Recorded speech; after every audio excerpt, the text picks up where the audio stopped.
Britain's King Charles said the Commonwealth should acknowledge its painful history. This as African and Caribbean nations continue to advocate for reparations for the country's role in the transatlantic slave trade. Representatives of 56 countries, most with roots in Britain's empire, are attending the Commonwealth Heads of Government meeting that began in Samoa on Monday. Some leaders attending the meeting had hoped that Charles might use this address as an opportunity to issue an apology for Britain's colonial past, and that this year's summit would commit to a discussion on the topic of reparatory justice. However, the monarch stopped well short of that, asking the summit attendees to quote-unquote reject the language of division.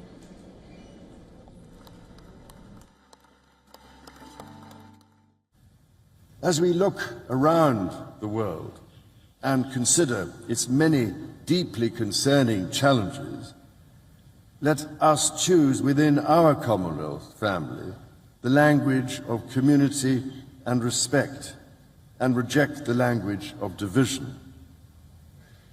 None of us can change the past, but we can commit with all our hearts to learning its lessons and to finding creative ways to right inequalities that endure. Now, if we look at the figures, from the 15th to the 19th century, at least 12.5 million Africans were kidnapped and forcibly taken by European ships and merchants and sold into slavery. The Bahamas Prime Minister Philip Davis told the media that the time has come to have a real dialogue to address the historical wrongs.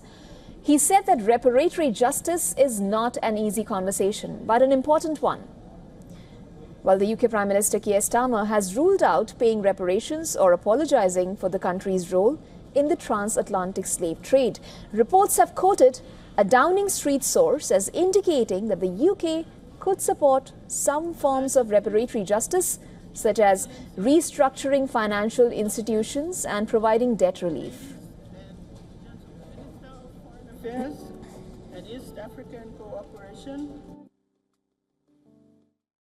For all the latest news, download the WION app and subscribe to our YouTube channel.